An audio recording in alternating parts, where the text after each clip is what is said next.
All right, should be going. Sweet. So, my name is Ryan. We got Kurt here, part of Sun City Sports Cards. This is actually our very first podcast that we're doing with other people. So, if you guys want to go ahead and introduce yourselves real quick. Sure. I'm Nicole. I'm Dustin.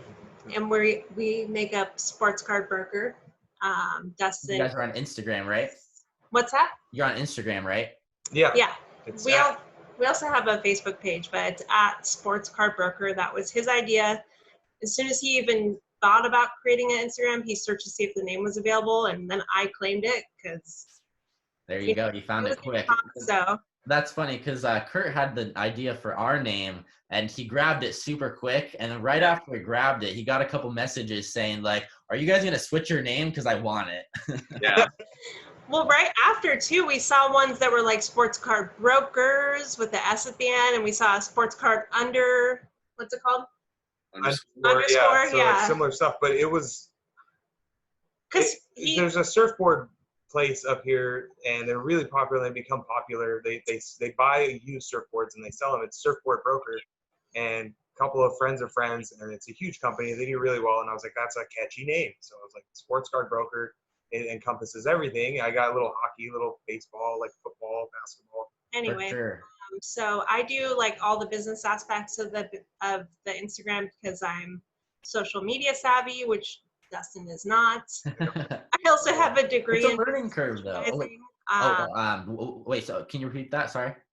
I also have a degree in business merchandising, so I'm very familiar with business aspects. I'm also a salesperson, so. I'm currently working in sales. I'm trying to get my health and life license to sell insurance. So sweet. I've been a big salesperson my entire life. So yeah, I'm sure that helps. With all this, with Instagram and everything. It's been been a pretty big learning curve for me as well. Like doing all this Instagram stuff. I've never had like an Instagram business account. I've always had just my personal account. So it's been fun. Getting the learning curve. I get to see like all these insights now and, try to leverage them or whatnot, but that's awesome. So you guys, do you mainly just do breaks or are you selling other stuff?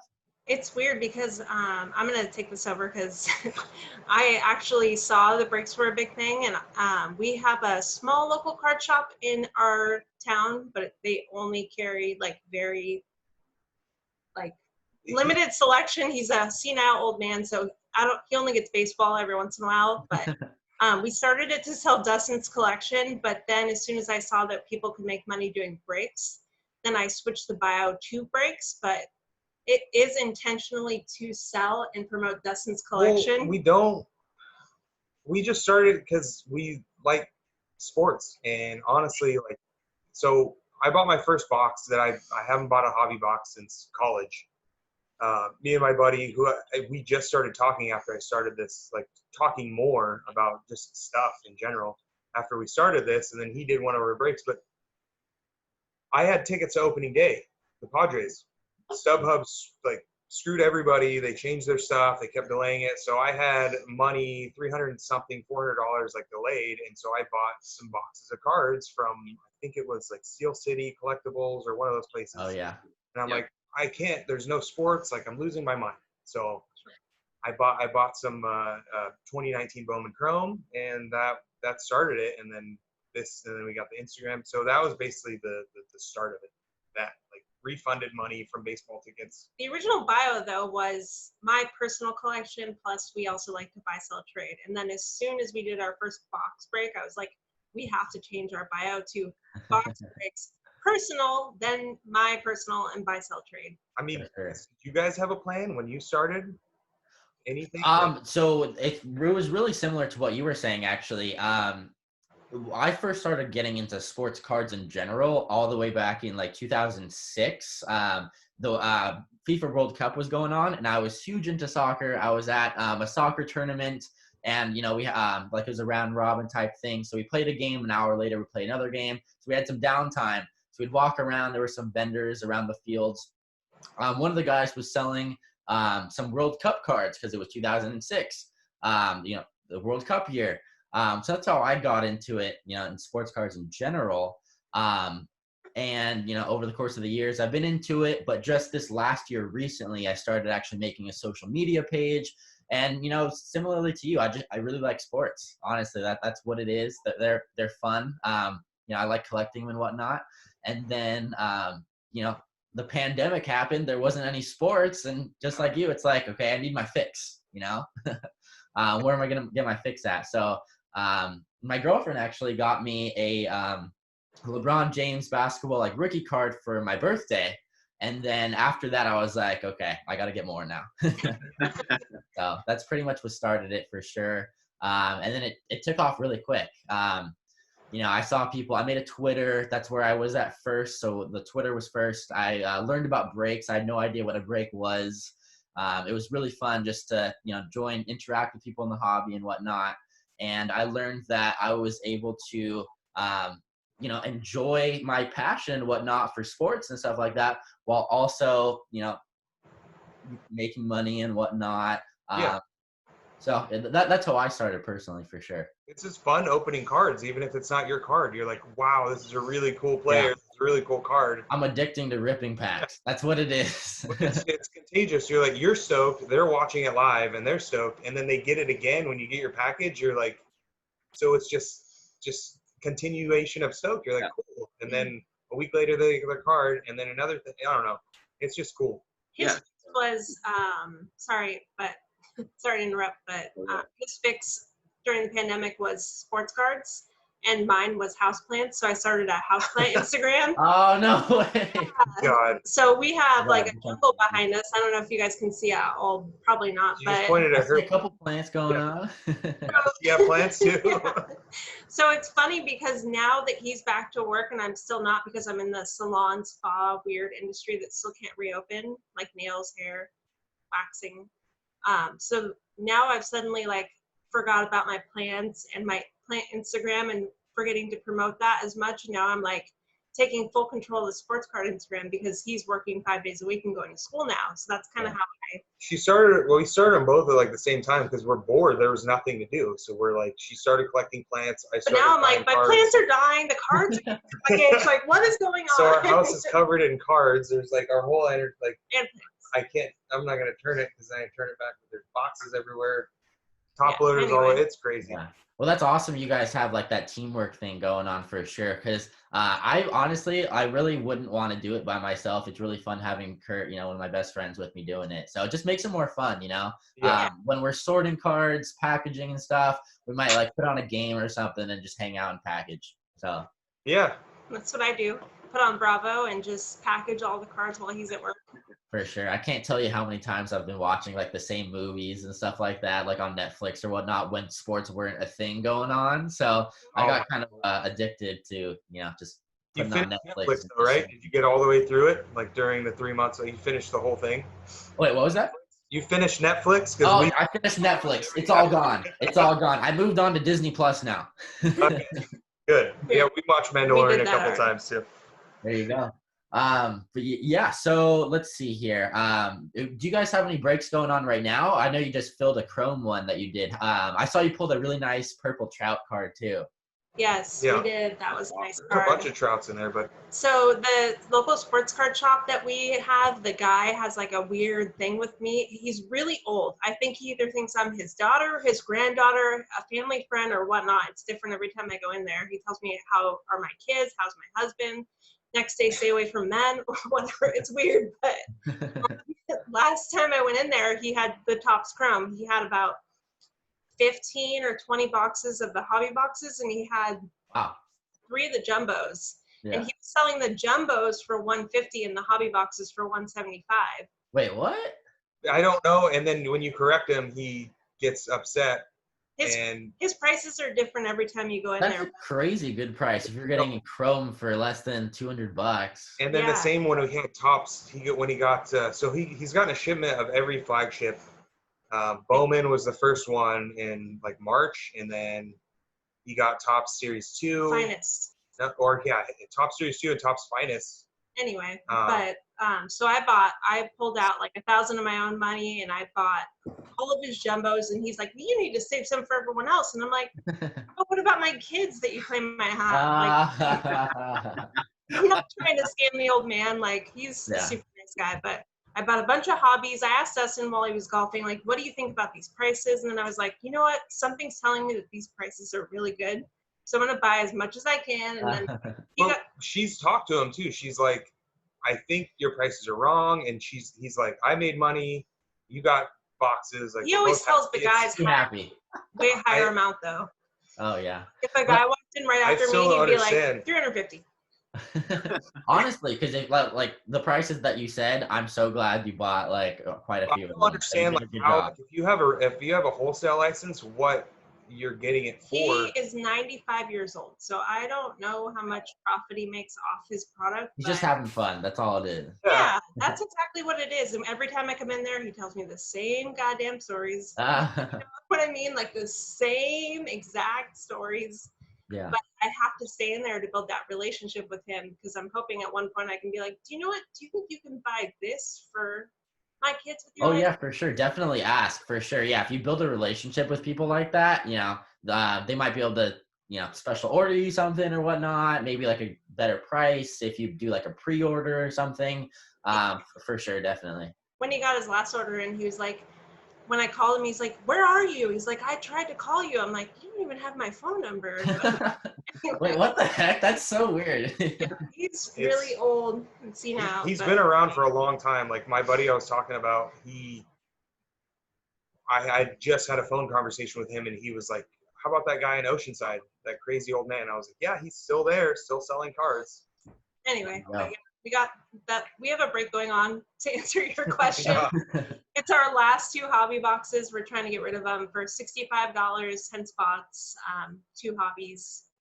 Awesome. And then so because people are dying off. Go on Instagram at SportsCardBroker to check that out for sure. Yeah, check it out. So you guys mentioned that the card shop owner was like, save some for the kids or whatnot. Don't buy all of them. Yeah. So with our local card shop, there's one in Santee that I go to a lot. It's All Star Cards. They're great people. Love them. Love the shop. If you're in the Santee area or San Diego, check them out. They're great.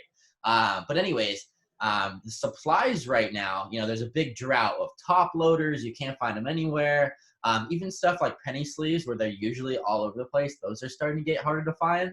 So he put a limit of 2 packs of top loaders, per person.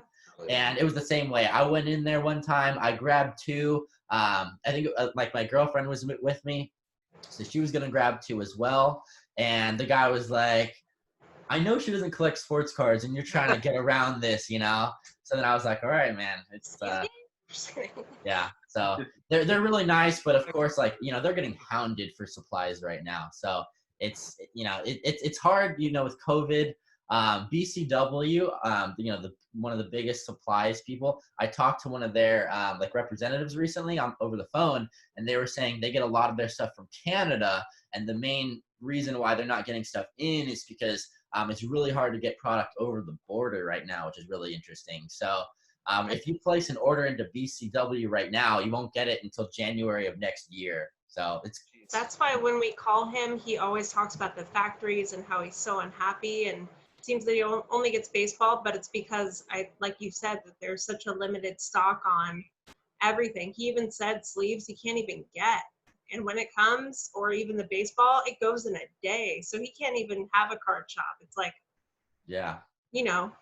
like a setup shop. Yeah, and we don't have a card shop that has stuff all the time. I mean, the closest one would either be your shop down there, or we stopped at a shop up in near Ontario, California. There's a bunch of shops up there in Inland Empire and Orange County, like LA County. Hey man, there's room in the market for you guys to open up one then. I guess, yeah. That would be cool, but I don't know. That's a lot. We thought about like plants and cards, maybe. Plant and card store. If you guys want to pair up.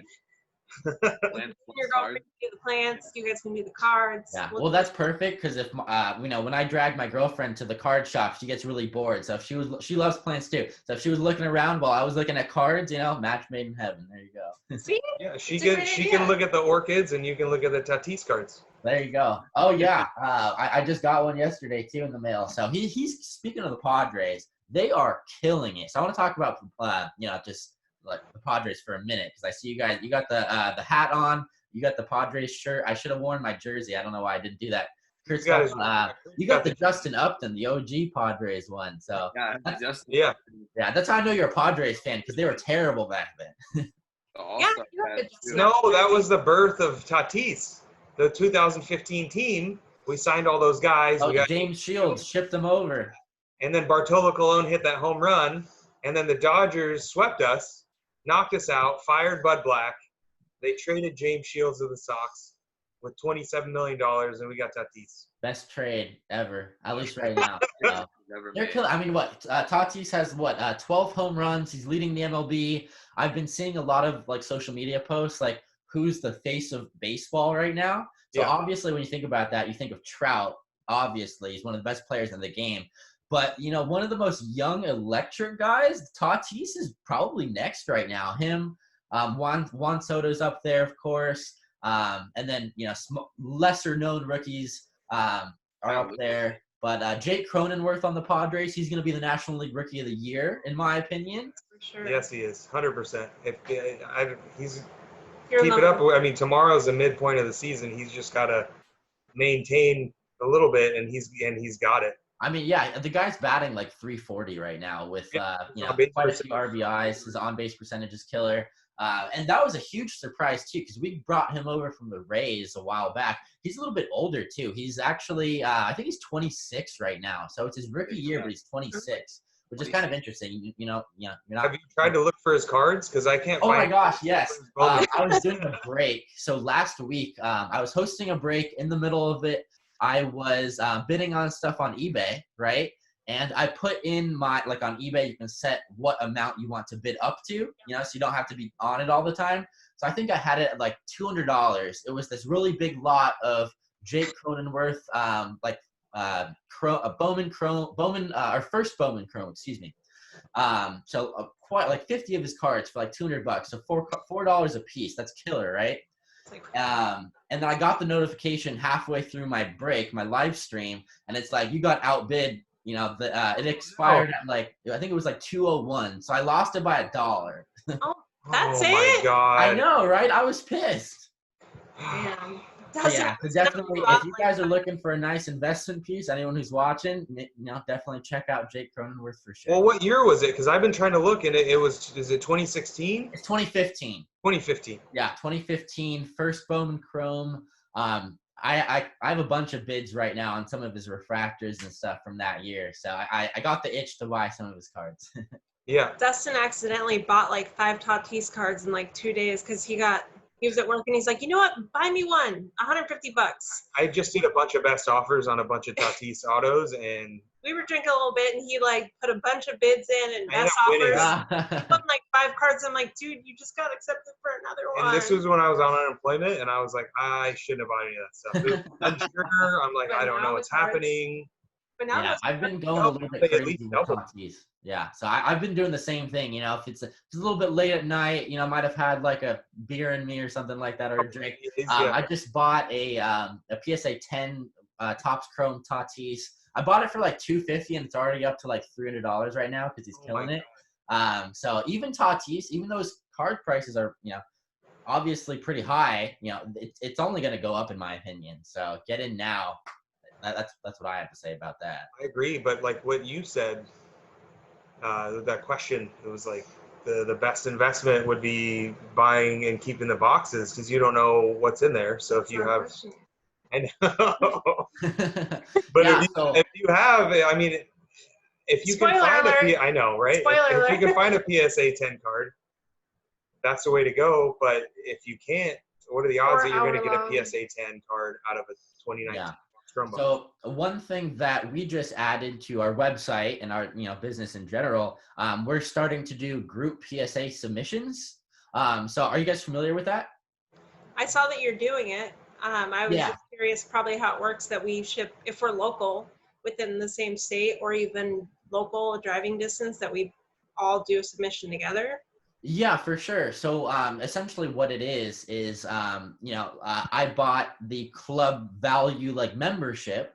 So I'm able to, anybody can buy it. It's like $250. Yeah, it's not anything crazy. And once you're a member, you can now ship in bulk for a discount. So instead of shipping like $25 per card, $20 per card, it's now like $15 per card. Okay. And, if you're submitting hundreds of cards, the savings add up really quick. So what a bunch of people have done, actually I have a box right next to me. A bunch of people have already shipped me their stuff. They're shipping them their cards from all over the US, and they're essentially getting the benefits of, the whole bulk thing. So my submission that I'm sending in at the end of the month, I think I'm sending in like over 300 cards, which is a lot, Yeah. So that's essentially what it is. You send your cards to one person, and then they ship out one huge bulk submission in order to get a discount. So that's one investment thing that I've been doing personally. I've been buying up a bunch. I'm not just baseball. I do a lot of basketball stuff too. So I just got a shipment in of like Michael Porter Jr. rookie cards, like Panini Prism stuff. So I got in a lot of stuff just recently. So you might buy this card for like $50 on eBay, but if it grades a 10, obviously it's hard to grade a 10. It's now a $500 card. If it grades a 9, which is much more doable, then it's now a $200 card. So even if it only grades a 9, that's still like a $150 increase. Yeah. So that's one really good investment I've been doing personally. I think more people should get their cards graded just to increase the value and whatnot. If you're not just looking to collect the cards, if you're looking to actually increase your investments and whatnot, make some money with it, grading is an amazing way to do it. I think the reason why more people don't get their cards graded is because it takes so long to get your cards back. So it takes probably 4 or 5 plus months to get your cards back to PSA because of COVID and everything right now. Everything's delayed. But when you're turning a $50 card into $200 card and you send out 100 cards to PSA, that's a lot of return back. So in case you guys are interested or anybody else, we do offer that now. And so one of the questions that I want to get into. I have to ask though. Oh yeah, what's up? I'm just going to ask if it's worth it for someone to submit one card or 15 cards on their own and to pay their own fees and the shipping and all that. If it's really worth it to get your card graded to sell it maybe for $30 more. What's your take on that? So if it's only $30 more and you're only sending in like 10 cards, I don't think it's worth it. If you, so what I've been doing is I've been doing a ton of research on eBay. Okay. So I look up some nice rookie players. Okay. So Michael Porter Jr. is one of them. His card goes for $50 raw. And I don't remember the exact comps, but let's just say $50 raw. Okay. And now I go on eBay and I type in what his PSA 9 card is doing. If there's a really big gap there, if his PSA 9 card is now a $200 card compared to a $50 raw card, there's a $150 difference. That's when I say, okay, start buying up the rookie cards, get them graded. If you look up, like I have another player, like Ja Morant. I've got a bunch of Ja Morant rookie cards as well. This card, his NBA hoops might be like $10 raw. A PSA 9 of this card might be $30. If there's only a $20 gap there, it's not worth the time or money. What about this scenario? This is kind of convoluted, but like Jordan Alvarez or like a guy like Bichette or somebody like that, where you have all these cards, like cool, the gap is a lot more for the PSA 9 and it's worth it. I'm going to send all these things in and the guy gets hurt and now, you know what I mean? They're not, it's just. That is definitely a big risk for sure. If you grade a card of a rookie who's killing it, and then when you get the cards back 5 or 6 months later, he's benched or something because he's not playing well, that's definitely part of the risk aspect. You can't really get away with that with sports cards. There's always the risk that somebody's going to get injured. One thing that I would recommend if you're concerned about that is to not pick high risk players. So you're going to want to pick more guys like a Luka Doncic who have proved over the last couple of seasons that he's a stud. He's going to be around for 15 years, potential Hall of Famer. And if he gets hurt and he's out for an entire season, like worst comes to worst scenario, his card prices are eventually still going to go up. The kid's a stud. He's demonstrated he's going to be around for a long time. You really can't go wrong investing in his stuff, in my opinion. So in order to eliminate some of that risk, you don't want to pick guys like a Jake Cronenworth, for example. Even though he's killing it right now, his NL rookie, he might be NL Rookie of the Year. He hasn't demonstrated over the course of multiple seasons that he's capable of keeping this up. So that's one big thing. If you're going to be doing this, you might want to pick guys who've been around for longer. Instead of like bowl, like I think you guys were talking about that. I think you, for a minute, like you were talking about bowl cards, how they just went up. Oh, bowl, yeah, for sure. Broadcast, yeah, and you're like, oh, like they shot up a lot, and I noticed a lot of people were collecting his stuff because he had one good scrimmage and he had a, you know what I mean? Oh, I totally get you. What's funny about bowl is I had one of his autograph cards. I sold this on our website, suncitysportscards.com. I think I sold it for like $13. It is a Bowl autograph out of 175 Tools of the Trade. So that was the market at the time I sold it. I sold it like a couple weeks before he killed that scrimmage, okay? And what's hilarious is I sold it to this guy named Daniel. So he's joined a few of our breaks before, bought stuff, awesome guy. He actually shipped the card right back to me saying, hey, I want this graded. So now I have to grade my own card that I lost $100 on because right when he did that dunk, I think it was like over Jokic or somebody in some scrimmage, the card shot up in prices, and now I have to grade the card that's no longer mine. Yeah. So I thought that was really funny. But yeah, to your point, you're right on it. Just because he kills a couple of scrimmage games, he might get a triple-double or something in a scrimmage in one game, whatnot. And a perfect example of that is Bowl was killing it in the bubble and in the scrimmages leading up to the bubble, okay? Once the playoffs start, and his cards increase in price, 5, 6, 7x. Once the playoffs started, he's not playing right now. He's benched. Within 3 games, he's played like 4 minutes combined. So, and now his cards are starting to come back down because of that. So you definitely want to not get FOMO, fear of missing out. Yeah. Put on my Instagram story, I think, something about that. Actually, no, I tweeted it. There was this funny picture. It was a picture. It was a shirt with like Charlie Brown, and it said FOMO on it. So I was like, listen to Charlie Brown.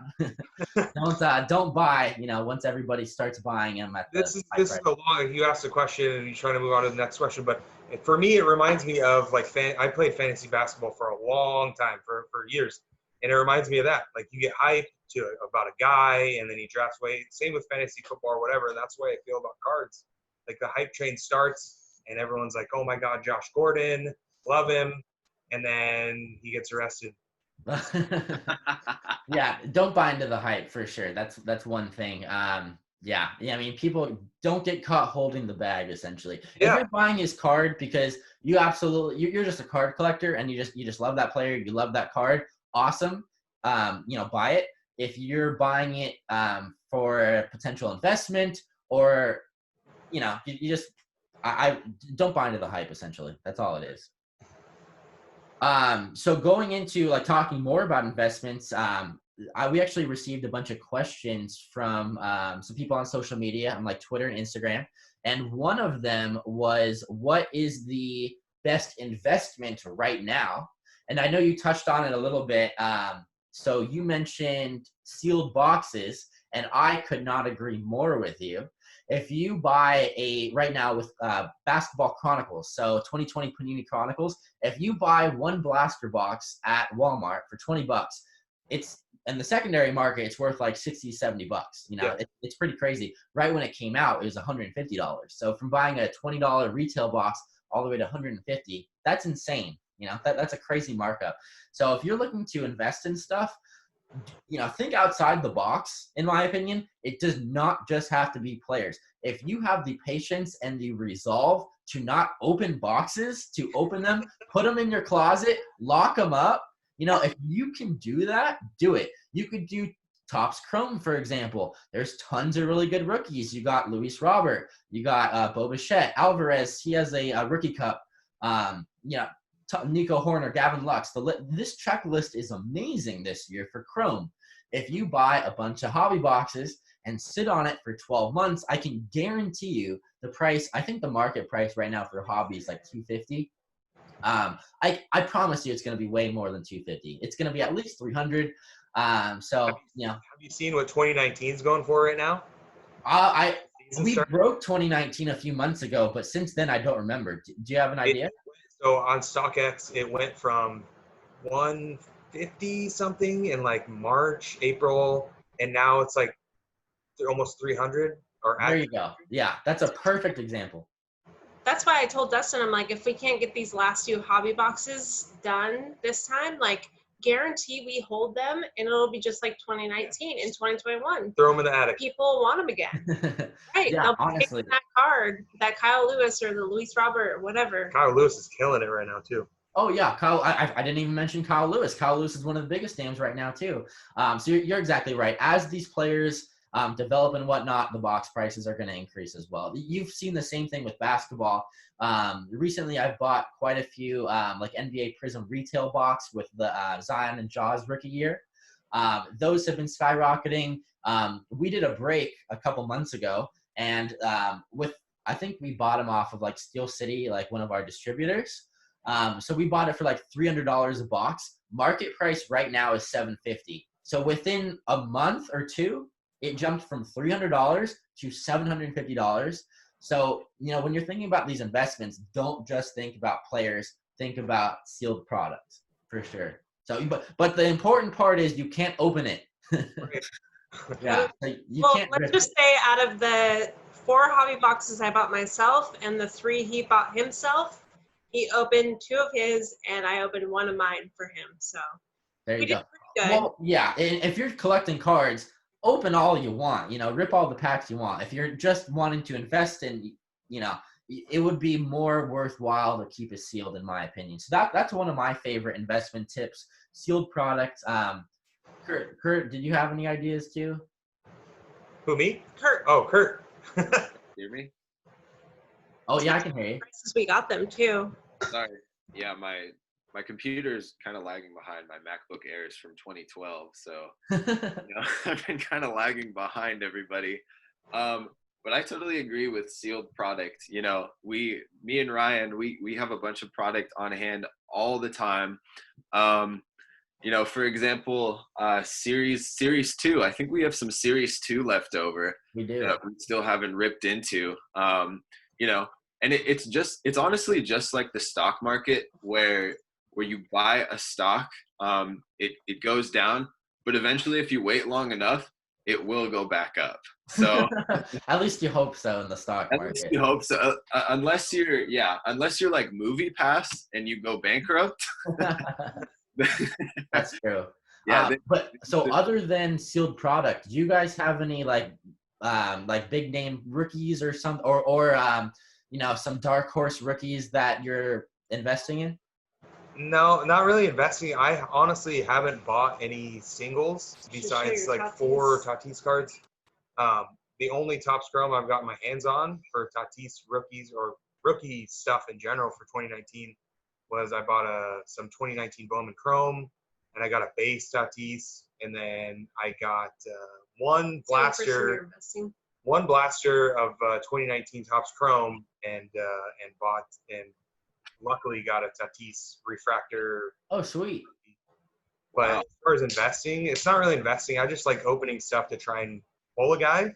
So I'm not really doing it smart. You're chasing after a certain player. Yeah, I just like opening packs to see if I can pull the guy. Well, that's hobby love, man. That's part of it. I've been pulling so many good cards recently. Like I just recently pulled a Mike Trout auto, and since I pulled it, I was like, I have to buy this card. I have to buy it. My first Mike Trout autograph I've ever pulled personally, and it's not even my card. So I messaged with the guy, and he's like, "Nah, man, I want it." He's like, "I want to get it graded." Our printing plate. Who was the printing plate? Oh, the first printing plate I ever pulled was Rizzo in 2019. In the Topps Chrome. Yeah. And I've had like 3 people hit us up, like, can we contact the person that got that? And I'm like, yeah. I'm not giving you his information. But, I'll let him know that you want it, and he knows you want it, so he's not going to give it to It being you. Rizzo and me being a Padre fan, I don't really want it at all. Yeah, I don't like hearing Anthony Rizzo's name, being a Padres Ben- fan. So I'm a little hurt off of that. We would have a killer team if he was still on our team. So Yeah, or if I don't know, just the way I'm not really a big fan of the Cubs, but that's neither here nor there. I'm a huge fan of the Cubs. On the other hand, yeah, man, how do you have two You have NL to teams? contact me. I understand if you like one AL team, one NL team, but come on, man. No, I mean I fell out of love with him after I was fine. It was when he ran over hedges twice, even though We Oh were yeah, that was fine. they were Yeah. Cool. So let's see. What are the questions? We got quite a few questions. So let's run into the next one here. Next question. Do you think Jason Dominguez will live up to the hype once he gets to the bigs? Let's see here. That was from on Instagram. I forgot to name the first guy. Jaden MP1. Thank you for the question. So I'll start it off. So I put a little sneak peek on my Instagram story. The answer is no. So in my opinion, I do not think Jason Dominguez will live up to the hype, simply because the hype is at an all-time high. The kid is 17 years old. He has never played in a professional baseball game. So I'm not even talking about the big leagues. I'm talking about minor leagues as well. Not one minor league game, single A, double A, triple A. He's done nothing with that. The kid could be an insane player, once he eventually makes the big leagues, which won't be for like 3 or 4 years. We've still got some time for him to develop. He's only 17 for crying out loud. But he could be an amazing player, but his card prices right now are what that of big names like Trout. Some Trout cards are going for the same price as Jason Dominguez. Some of Jason Dominguez's autographs are $1,000+, which is ridiculous for a 17-year-old kid. He could be an amazing player, an all-star, and that still does not justify his card prices right now, in my opinion. I mean, when Bowman came out, 2020 Bowman came out, and all these crazy Dominguez cards were getting pulled, and they were putting on eBay for all these prices. And then you see what Acuna or Soto, some of these guys have actually done stuff in the playoffs, For sure. in the World Series. Not Acuna, obviously didn't make it, but all these guys that have actually done things, his cards are going for way more than what some of these other guys ever gone for. And even like you said, some of the Trout cards, like, were almost equal as some of the crazy Dominguez pulls. gonna stay? No, I question. mean, yeah, the question is no. It's a bad, like you were talking about investment before. There's no way that even if he is Joe DiMaggio, number 2, 2.0. it's not. His card price is going to stay the same. He can't go from a $30,000 card to a $100,000 card when other guys that are the same all-star caliber player are going for cheaper. It doesn't make sense. I agree with that. If he does not live up to the hype, you can definitely look out for his cards to drop significantly and really quickly. It's the baseline, what you're saying. Like, he's the man, and nobody, all the stuff that he's done, nobody should be higher than what his cards are. He kind of sets the bar for. Yeah, exactly. He sets the bar for sure. And without him playing in one professional game, it's so hard to tell. And the other thing too, which is crazy to me, is I can guarantee you that 99% of the people who watch sports buy cards have not seen one plate attempt from Jason Dominguez. I can almost guarantee that. I have a ton of his cards, and I sent them to SGC because the PSA wait was a long time, and I've seen him take one batting practice. Yeah, it's all rumors. That's what it is. It's just rumors. Oh my God! Hey, have you heard Jason Dominguez? Huge best name. Oh my God! Wow, I gotta buy his cards before they skyrocket. So, it's ridiculous. It's just one person. It's word of mouth traveling. Yeah. It's hard to find. I've tried it. I've tried typing it on YouTube. Jason Dominguez. Like at bats and whatnot. There's only a handful of them on YouTube. So it's ridiculous. So, before I keep rambling on about that, the answer, in my opinion, definitely no. Stay away unless you just love collecting the cards. By all means, collect them. If you want an investment, don't do it. Cool. So let's see. What's another question I got here? I put Dustin in the main view because he's the sports answer person. Oh, no, scoot over. We got to see both of you. Yeah, I just want to make sure I'm like, meh. No, we got to see both of you for sure. It's a teamwork, right? Yes. Let's see, what's another one? So we mentioned PSA stuff a little bit earlier. One question from George the Card Collector on Instagram. Do you think PSA should do subgrades to explain why cards got their grades? So this is essentially the same exact thing that Beckett has been doing for years and years. You get a card back from Beckett, and on top of the slab, it grades individually, edges, surface, corners, and centering. So if a card has 10s and everything, it's going to give you a 10 on the overall grade of the card. I love that.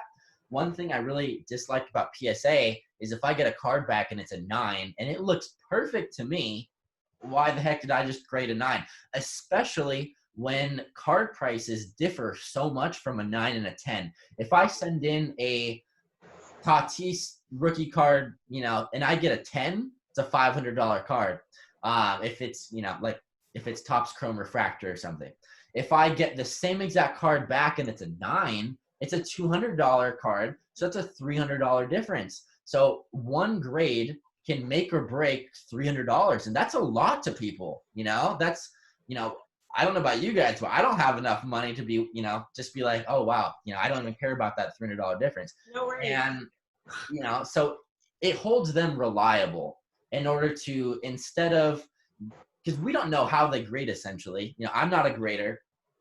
They could very quickly scan over a card if they feel lazy that day, give it a 9 when it really deserves a 10.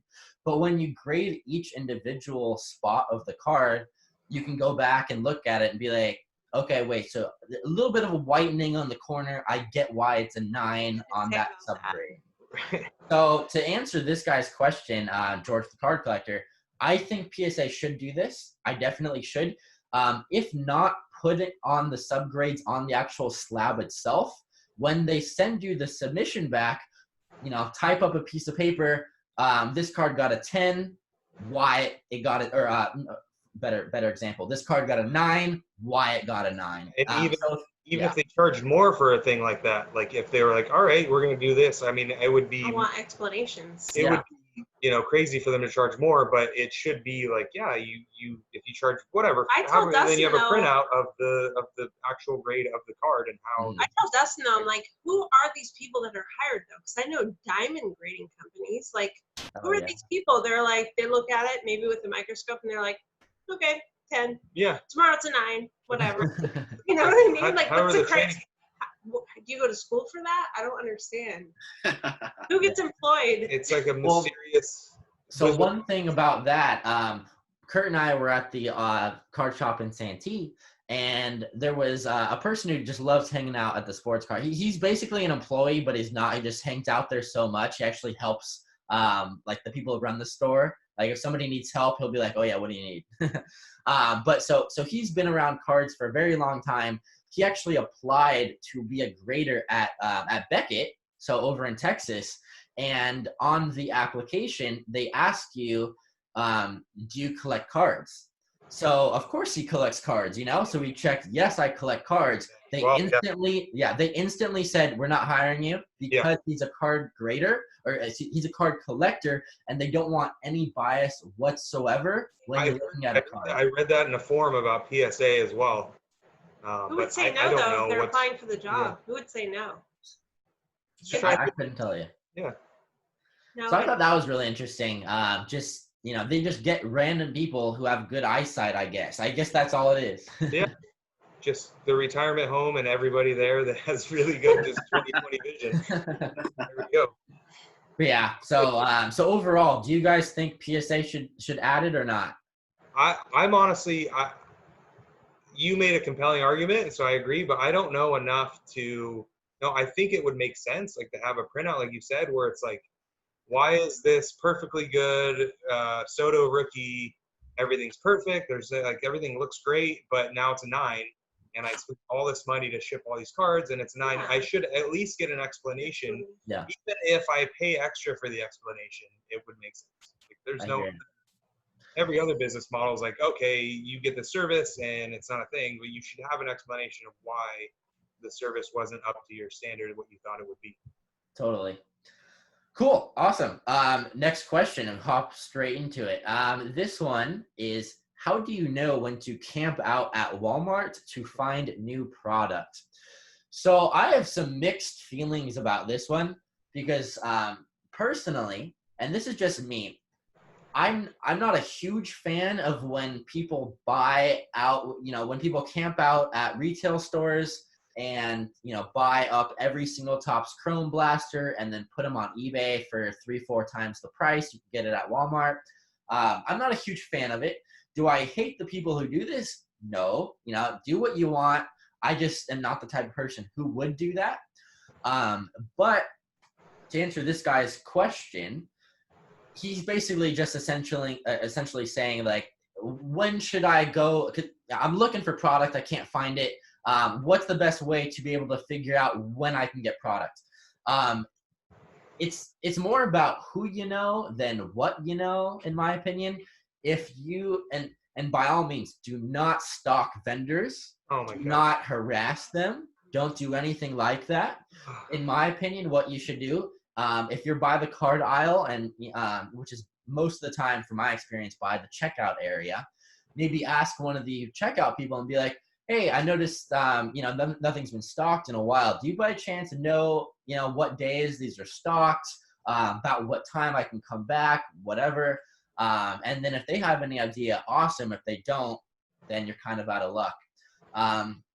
I just am all for not harassing these vendors. I've heard horror stories on social media, people tailing some of these vendors from store to store. Because some vendors go from one Walmart to another Walmart to another one, and the same people follow their car from this one Walmart to another, continually essentially harassing them, in my opinion. So it's a really hard question to answer. I would just do your best asking the employees. That's all I really have for you. If you can't find anything, you can always buy hobby stuff, which is you can pretty much buy hobby stuff anywhere online. So I've had the luck of being at the store while a vendor was there twice, 2 different times. And while I was looking, there's a couple stores that have like separate card sections. There's one by the gift card section, and there's one by like the toy section. And I found one, and I went back there, and I was like, I saw the vendor stalking, and I was like, "Hey, what? Do you have anything new there?" And it was a woman. Her name's Kelly. But after talking, long story short, she's like, "It's so nice to see a woman. Like, I can see my men, like this and this." And I was like, "Well, do you mind if I ask you, like, do you always do this on this day? And which ones do you go to?" And she told me, and I was like, maybe I can get her phone number. I don't know. Yeah. To help us, because we can't find anything around here within like a 15-mile radius, 20-mile radius, nothing. But long story short, again, the other day, I actually ran into her again. And You were stalking her. Let's be. I almost felt like I should have told her that I wasn't stalking her, but I knew she knew. And she's like, "Hey," and I was like, "Hey, Kelly, good to see you." And she's like, "Just Pokemon today." And I was like, "Oh, that sucks." She's like, "But I heard football next week." And she's like, "Just so you know, I did stock some tops at Barnes and Noble. Some of this and some of the hangers." I was like, what was some of this? And I was like, "Boxes?" She's like, "Yeah, like 4 boxes and 4 packs." And I was like, "Escondido?" And she's like, "Yeah." So she's like, "You should call them." So as soon as I left the store, I called, and they had all 4 Topps Chrome blaster boxes. There you go. And the guy that answered the phone couldn't find the packs. I guess he said they were out of it. But when I showed up to the store, he had 4 packs and 4 boxes. Perfect. So, you know what I mean? I don't have her phone number. I will probably run into her again at some point, but So long story short, I guess to boil it down, your advice would be to just be nice. Yeah. And then, like you said, So- just ask people. Like, network. if you're nice, people will help you. If you're being weird and you haven't showered in a couple of days, they're probably not going to help you out. But while I was there at Target, I saw a guy like sitting along the back wall where the cards are, like just waiting with the mask on. I was like, "Is this guy waiting for the vendor? Because that's just weird and that's just creepy." And I feel bad for that lady. I've seen it a couple times too, where people are hanging out, like you're just checking on cards, and there's like people like waiting, and I'm like, I don't know, I gotta go play golf. I just wanted to see if there's cards. Yeah, I'm in, I'm out. I'm not camping out. I don't have time for that. But Well, I love how you did that. So you were, you're really nice to like the vendor and whatnot, and then she was nice back to you. So one thing that, like, from my experience, not with vendors, but with networking and just being nice to one another, you catch more flies with honey type aspect. So with our social media account, a little bit bigger of an account. So, compared to my personal one where I only have like a couple hundred followers and whatnot. So people ask us tons of questions like daily. Like they'll send me a photo of a card and then they'll say, what is this worth? So when somebody's like, hey, what's up, man? Hope you're doing well. I was wondering if I could ask you a question, when you have a second. I'm new to the hobby and I'm just looking to figure out how I can price this card because I've never done it before. I would much rather ask the person who's nice about it and is saying like, hey, what's up, man?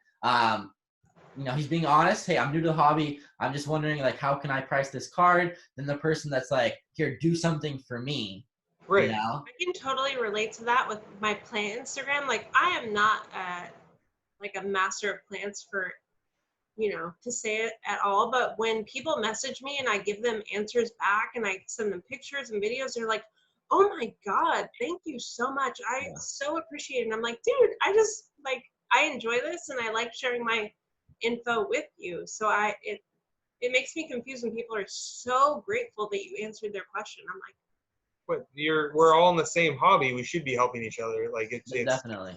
We're trying to, I don't know, like it's like other things, whatever you're into. It could be baseball, you're playing baseball, surfing, whatever. Like you want everybody to be happy. And if you're not, it's just kind of weird. Like you should have the stoke, like continue, kind of pass the buck kind of thing. And but you want everybody to be. Some people just send a message. They're like, what is this? Or what's this plant? Or how much is this plant worth? Or is this plant rare? Versus like, hey, do you mind helping me out with this question? Like, there's a total difference. Yeah, I help out most people, and you also probably will, but there is a definite difference.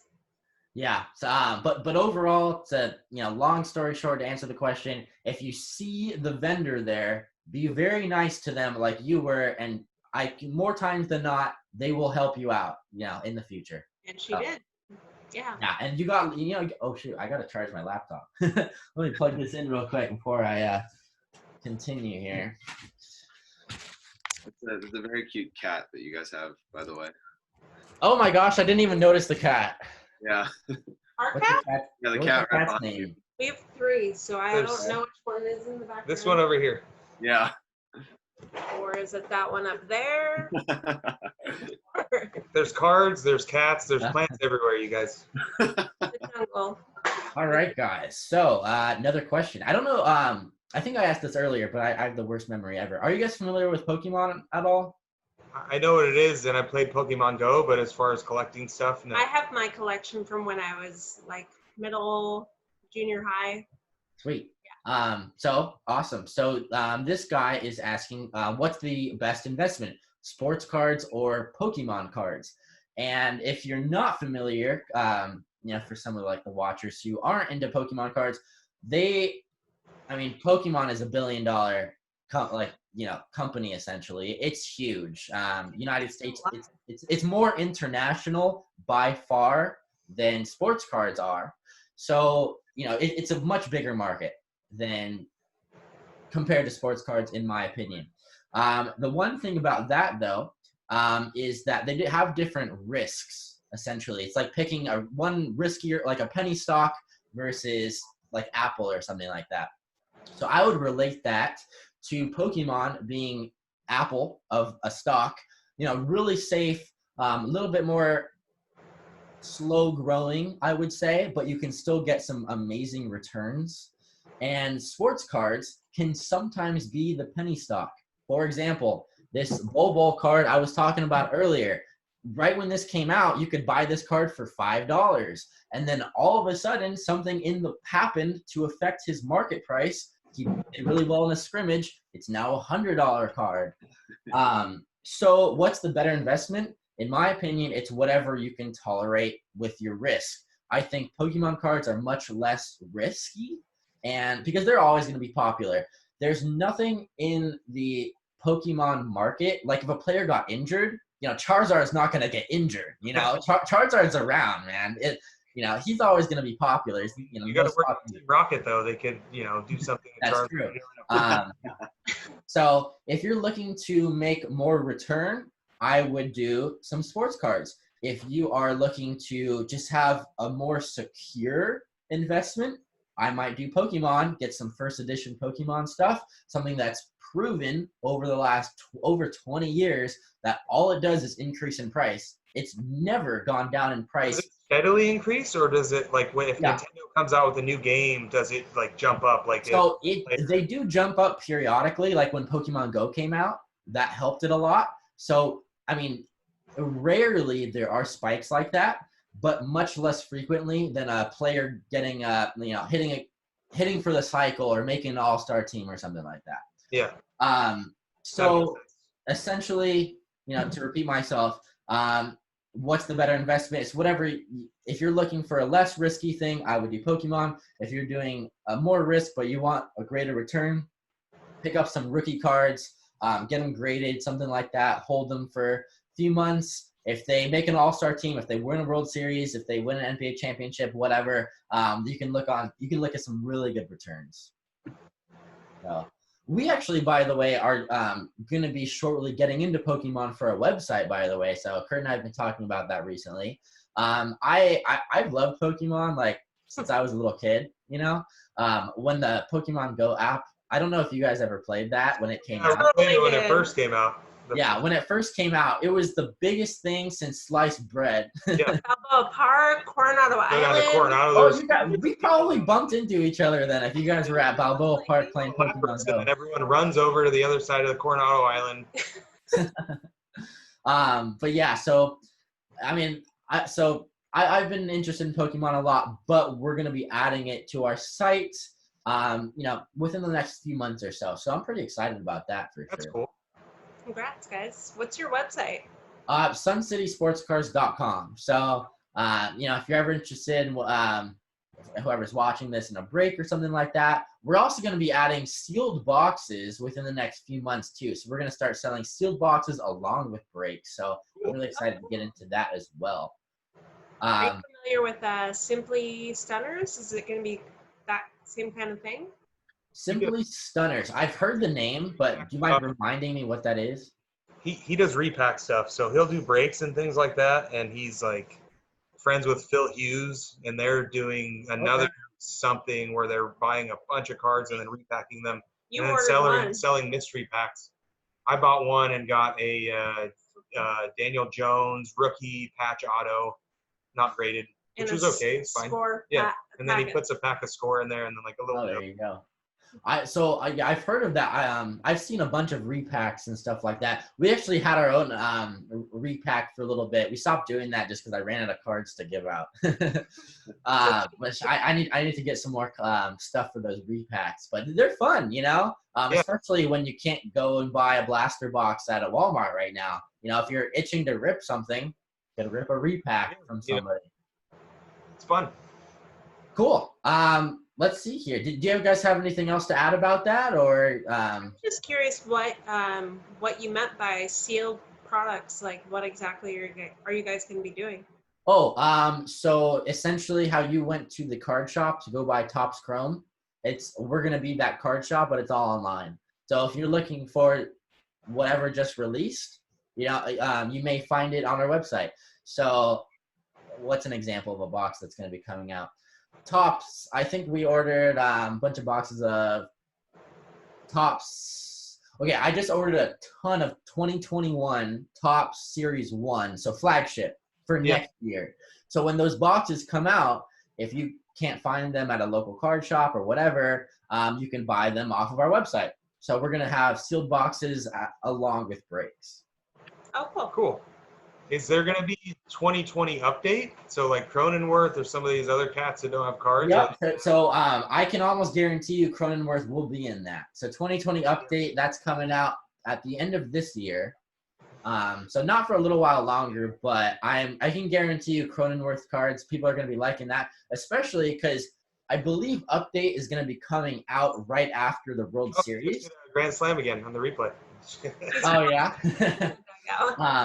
But so Topps update with Cronenworth will be out after all of the awards are given out. So if Cronenworth wins NL Rookie of the Year, look at some of his cards to be pretty valuable. So $500 a box. Got it. I wouldn't say that, but you never know.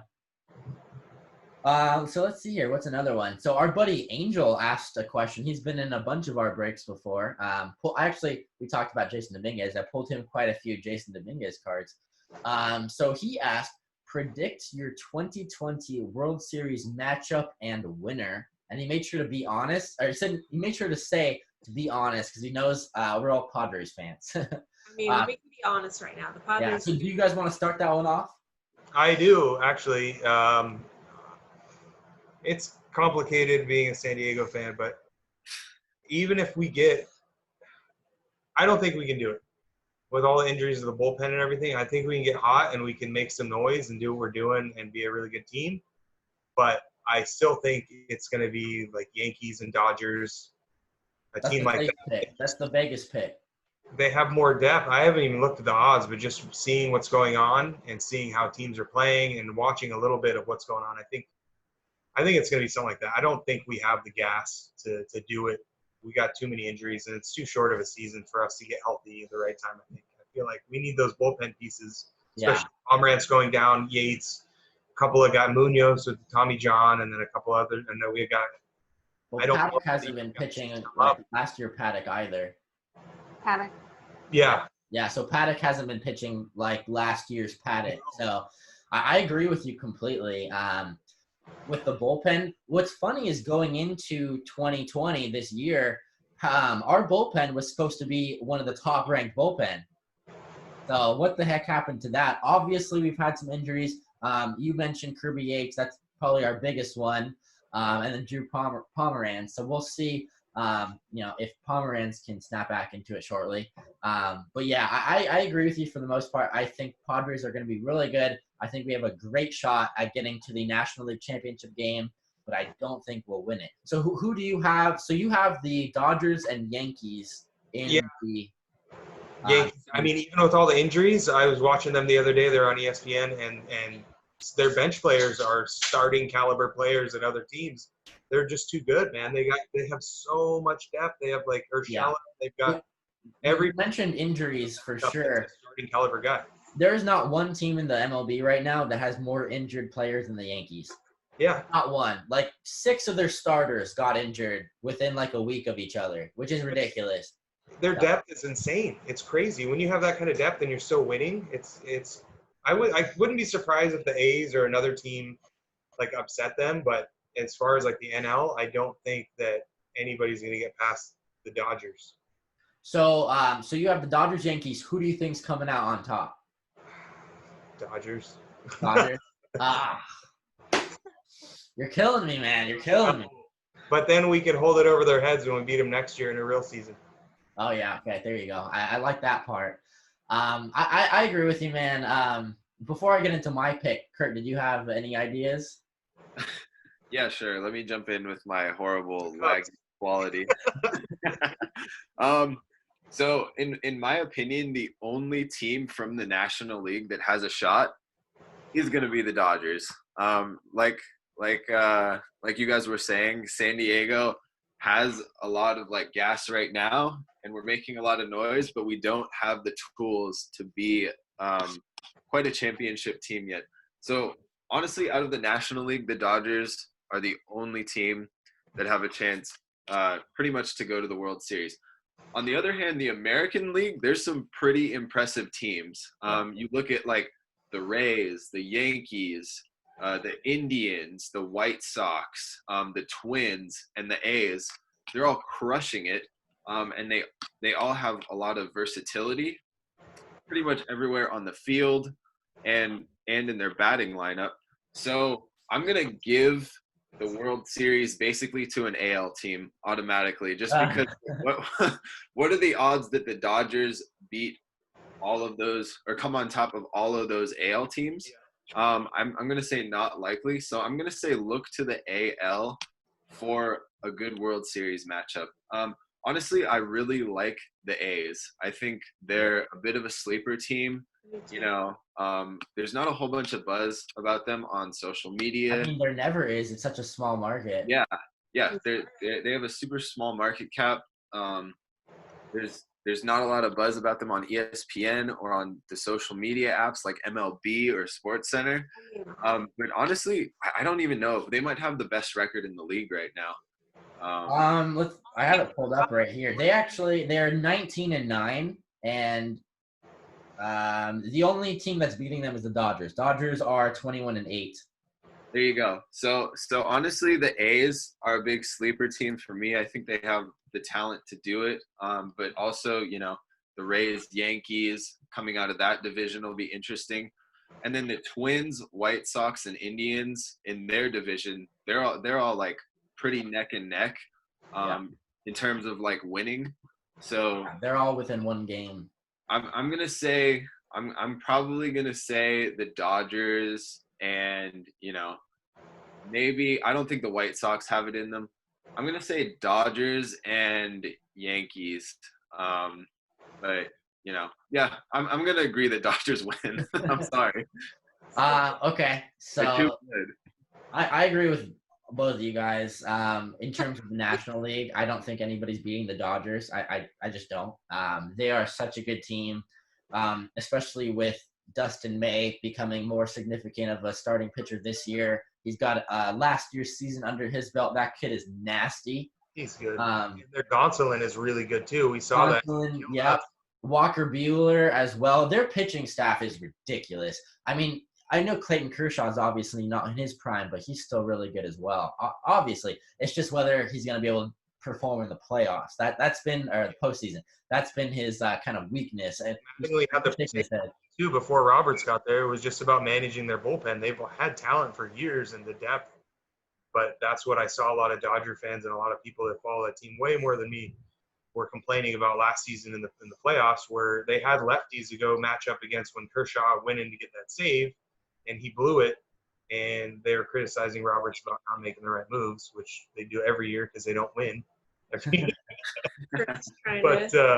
Kurt, sorry. So let's see. You want to say I'm trying to decide what team I want to win the AL.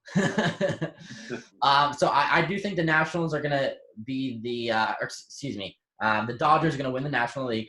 And then I have – so my preseason pick was the Yankees, okay? You know, with the addition of Garrett Cole, they were just going to be too good. They've had a ton of injuries. So if I'm going to go against my preseason pick of the Yankees-Dodgers – I think a small market team like what Kurt mentioned would be an amazing pick this year in a 60-game season where they have. I think they have small market teams have a better chance over a 60-game season versus 162 games because I think luck has a lot to do with it. They like the A's and the Tampa Bay Rays, for example, have started off so hot. They're both like 19-10, really crazy win-loss. And if you start off hot in a 60-game season, you have an amazing chance to win your division, and you get home field advantage and all this stuff and whatnot. But I think the Rays will win the AL, and that is a shock because when we traded Hunter Renfroe, I thought he was going to be on a terrible team. Yeah. So I think the Rays will now beat the Yankees because of all these injuries. I think it's going to be the Tampa Bay Rays versus the Dodgers, and I think the Tampa Bay Rays will win it all and a crazy fun season to watch. I hope you're right. Tampa Bay Rays. Yeah. Tampa Bay Rays. And it'll be great because they're going to win the World Series this year, and then they're going to go to Canada the next year. We're going to lose to the Dodgers and the NLCS, and then the Dodgers are going to get swept by the Rays. That'd be amazing. So, I mean, that could happen too. I think the Padres still have a shot to win it all. I just think it's a long shot. We're 17-12 right now, and you can't bat your eyelashes at that. Question for you. Yeah. Do you think they're going to bring up Mackenzie Gore? And if so, do you think he plays a role on this team? Absolutely. They will bring Mackenzie Gore up this year. I can almost guarantee it. The reason why I say that is because we have not made the postseason since 2006. Okay, Mackenzie Gore's a stud. He's proven it in AAA. They've already brought up Luis Patino. So they're not afraid to bring up these young pitchers. Patino and Gore have been pitching in the same like minor leagues, like AAA, or I don't remember if it was AA or AAA, but they were pitching in the same division. They were on the same team for a while. So if they brought up Patino, why would they not bring up Gore? If Mackenzie Gore is healthy, then I think he definitely slides into a really, really good relief role. I don't think he's going to start, but I think he could definitely have do some really significant high leverage potential innings for sure. So I think he's a stud, man. They got to bring him up. If they're going to make the postseason for the first time in 14 years, you have to go all out. And if it's not going to injure your players, if he's healthy, if he's good to go, why keep him out? Why do it? Especially with our bullpen not being nearly as good as last or as what they're predicted to be. We need all the bullpen help we can get. Yeah, I got a crazy idea. They did Lucchesi, Quantrill starting number 5. Why don't they have the 2 kids do that? And why didn't I thought when they were like, oh, like number 5 spot's gonna be Lucchesi and then Quantrill coming in, they should have the whole time been like Gore, Patino, this is your game, you guys kill it. I don't know if you're gonna have 2 guys opening it. The one thing about that is, I've never been a starting pitcher in the MLB. I don't know how much of a mental effect starting versus coming in a relief role has on these really young guns. That might play a big factor. I think it would be better to bring in Patino and Gore in really low leverage games, get some innings under their belt. If we're up by 3, 4, 5+ runs, that way, if they give up some runs, but we still win the game, they're not going to be like, oh my God, like it's not going to be as big of a mental shock compared to if they start a game, if they get 2, 3 earned runs in the first inning and we go on to lose the game. I think that's a much bigger mental play there. So I think a lot of what you asked there is, has to do with their mentality. Brian, I think you could be a sports announcer, a sportscaster. Or you and Kurt, or like all 3 of you guys, seriously. You guys are so I good. appreciate it. PTI on your first 2 podcasts there, or the whatever, how many there were. Yeah, we've done 2 before this one. You're just so intelligent on the sport and all the aspects, just like Dustin, but he doesn't do anything with it. I'm like, you should be a journalist or a Just fun talking about. You should slide over a little bit so we can see your full face. Get the camera. See, he's a producer already. Yeah, there you go. But yeah, I really appreciate that. I've always been interested in sports. I know Kurt has too. It sounds like all you guys are really interested in whatnot. So, and what's really fun too is this being our first podcast, actually talking to other people. It's fun to get other takes because I know what Kurt thinks. So it's really fun to get some other people's opinions and whatnot. And hearing some different takes because I can talk to Kurt whenever I want. I've heard enough of what he has to say. You listen to it when you guys are sorting cards together. You got to hear it. Yeah, honestly. He has it all like inside of him. He like talks to me. I'm like, wait, what? Well, I'm a bartender, so normally I get to, before COVID, I could talk to people about different takes, and you get to take in so many different. Everybody has a different opinion, and it's great. But then now I don't. I'm like in a little box, and then I take drinks outside, so I don't have people like right next to me. Yeah. Except for me. Up here. I'm in my own little, it's like literally plexiglass box. Cubicle. Yeah, bartender. so it's not, exactly. I'm a cubicle bartender now. But it's so fun. It's just not the same. You don't get to spitball like this. This is like normal for me. But Uh-oh. Something cut out. Uh-oh. Uh-oh. What's going on?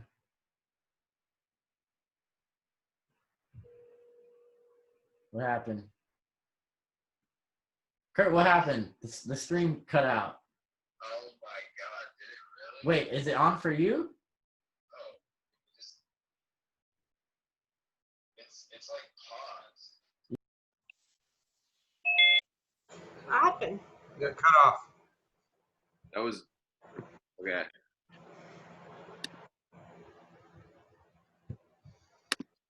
Ryan, are you there?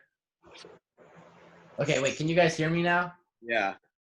Okay, I don't know what happened. It just, my screen, it paused, and then It just showed you smiling for a long time. oh, I hope it wasn't like a gross smile. Sorry. Yeah.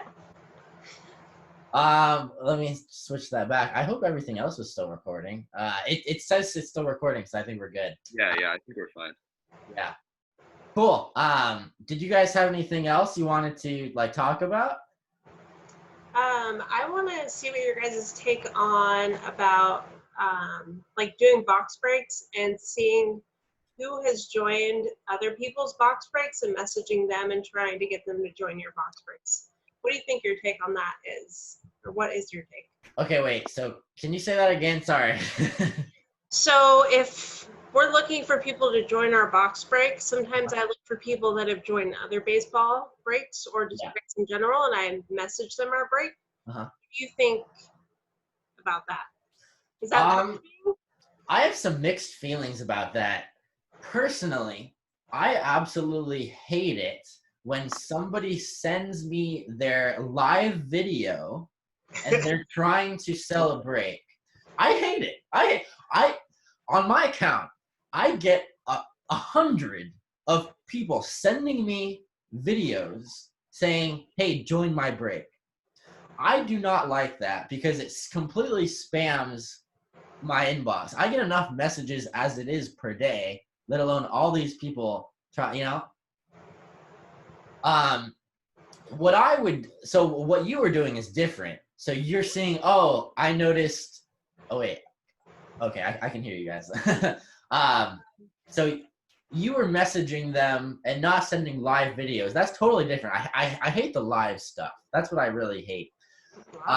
If you ask in a nice way and you don't spam them, that's totally fine, in my opinion. I've encountered the worst, They'll be like, somebody will be like, hey, do you want to buy into my break? And I'll be like, oh, maybe next time, like not right now. And he's like, but it's at a really good price. And I'm like, I'm not interested. Sorry, man. And he's like, are you sure? Like, I only need a few more spots to fill it. And I'm like, I'm okay, man. I hope you fill it. Awesome.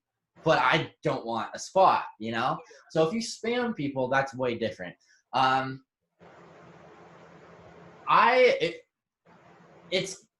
It's kind of hard for me because I know, especially with when you're new to breaking, it can be very hard to fill your break. So one of the best ways is to like deliberately go out of your way and ask people, but you have to have a very fine balance with it and not go overboard.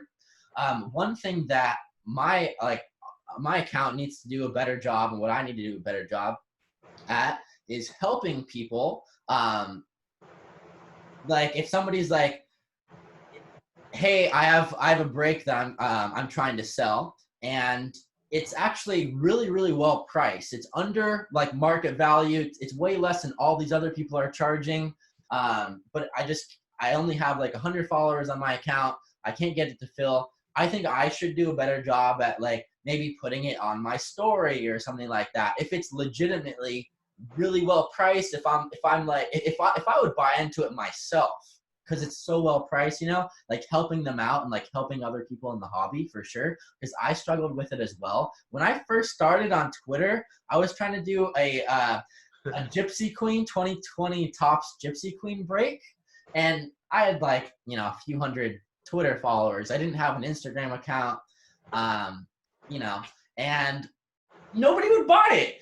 I was selling it way cheaper than everybody else was. I wasn't making any money at all. I just wanted to rip some cards, man. That's all it was, But nobody would buy it just because I did not have a big platform. And, over the few months and, whatnot, we've grown our platform. So I think we should help other people do that. It's just, but to answer your question, be careful with the spamming aspect. Kurt gets really mad at these people too. Like I can see him, he's like shaking his head, like it's so annoying. Well, what I typically do is I'll send them a friend request because I know it won't show up as like a message request. And then I'll send them just like how you send them your posts of the break, which I get that from other people all the time and I don't get annoyed by it, but and usually they'll friend request us back because they're interested, and then I'll send them another message saying, hey, you want to grab a spot? And they'll be like, no, or I'm not into baseball, but It's whatever. like trying to hang out with a friend. Like, you don't keep messaging if they're like, no, like my aunt's in town, I really want to hang out. You're not like, are you sure? We're going to this really cool bike ride. Anyway, It's like that. Like, you got to be like, we've had normal. people that are like, we'll post your break if I can get a free spot, or we get this one guy, JMD cards, I think is what it is, and he's like, can I get a free spot because it's the last spot? I'm like, Wow. there's Yeah. no free spots or That's a little messed up. I wouldn't. That's not very nice. But we were talking about how you approach the vendors. You know, like if you treat people nice, they're gonna treat you nice. If you send them a message and you're like, hey, just in case, or I noticed you've been posting about Topps Chrome. Just in case you're interested, I'm hosting a break. We got 5 spots left. This is the prices. If you're interested in a spot, awesome. If not, no worries. Have a good day. Whatever. You know, if you're really nice about it. Not annoying, you know. It takes 5 seconds to read. It's not really a problem. Hit up people that are like doing basketball or football for baseball. You know what I mean? Yeah. Like sports bricks. Yeah, for sure.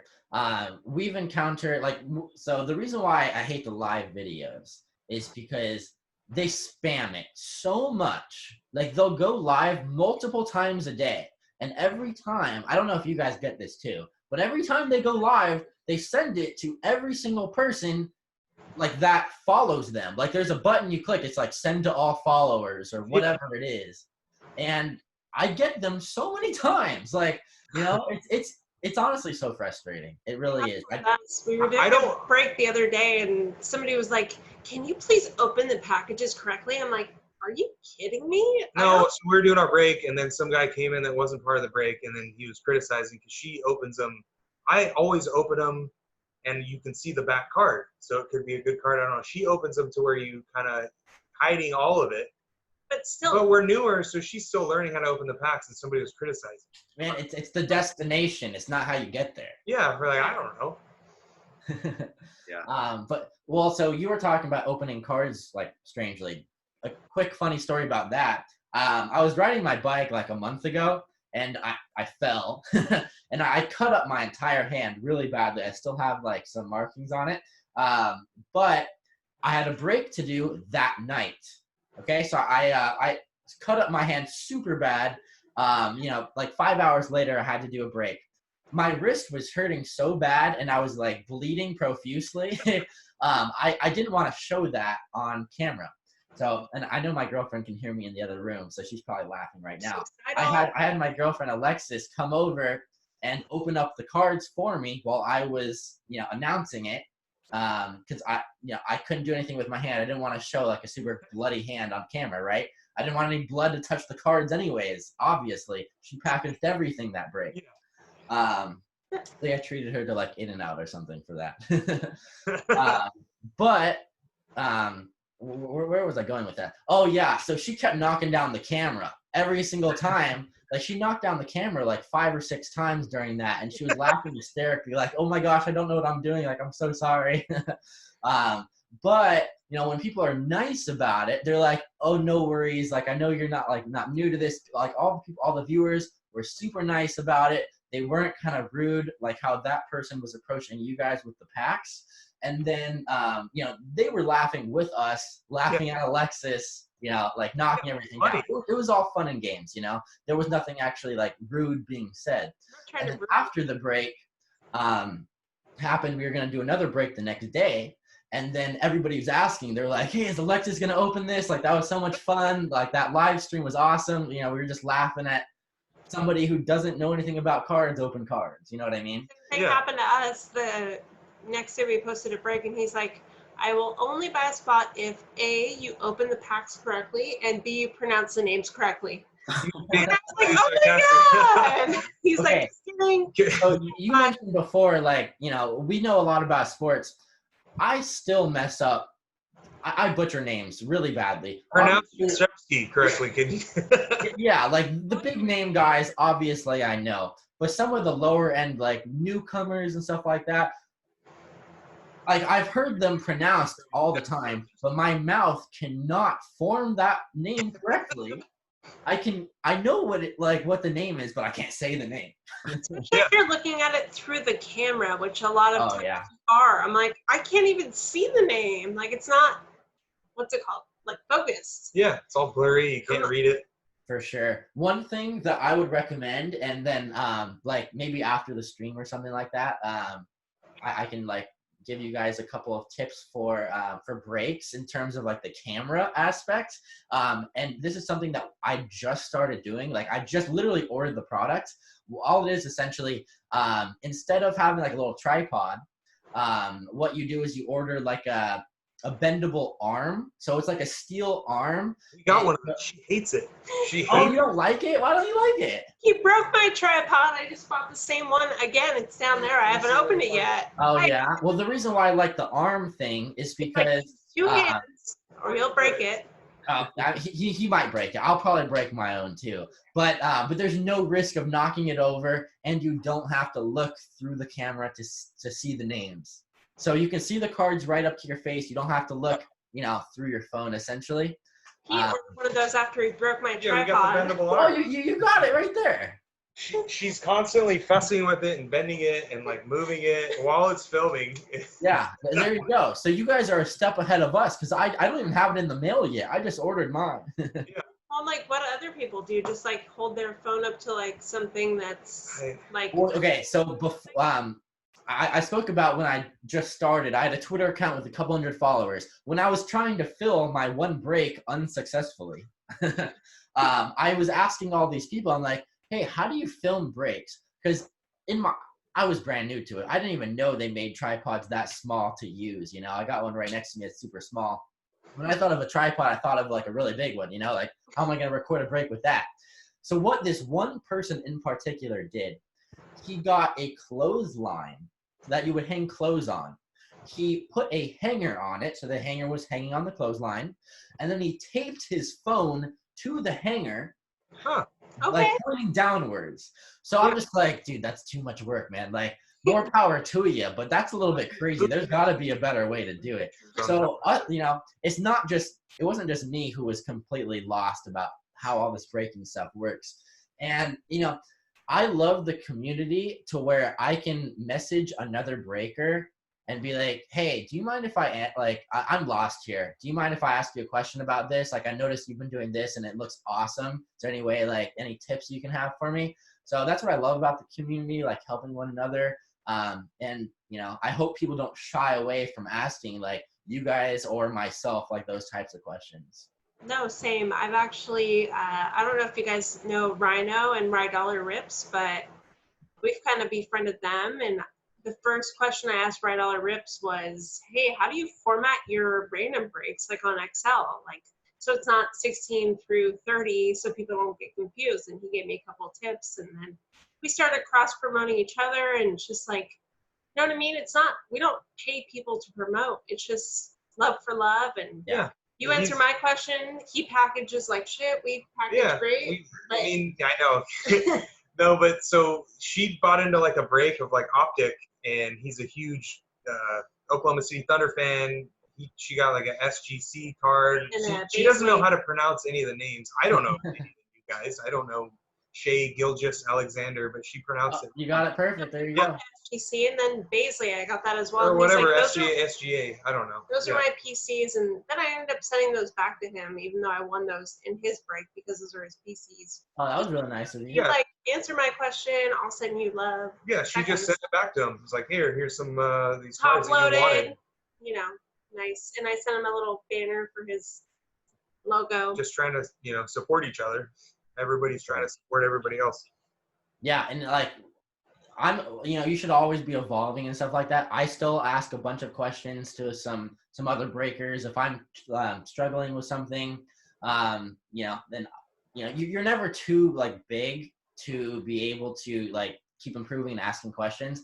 And by no means are we like really big yet, but there's guys like Phil Hughes, for example, with 45,000 YouTube subscribers, and he's big, and even guys like him you can still message and whatnot, or DM, tag him on Twitter or whatever, and if you're nice to him, if you're not being a jerk or whatever, I can guarantee you he'll help you out. So That's cool. It's like what you said. You have to ask. If you think about it just for a minute and then try and ask the right questions, then people will go out of their way to answer them. If you sincerely and honestly like want to know, like not for me, I'm just saying like if I were to ask a guy like Phil Hughes a question, I'd have to think of something good that he would be able to help me, and I'm sure he would help.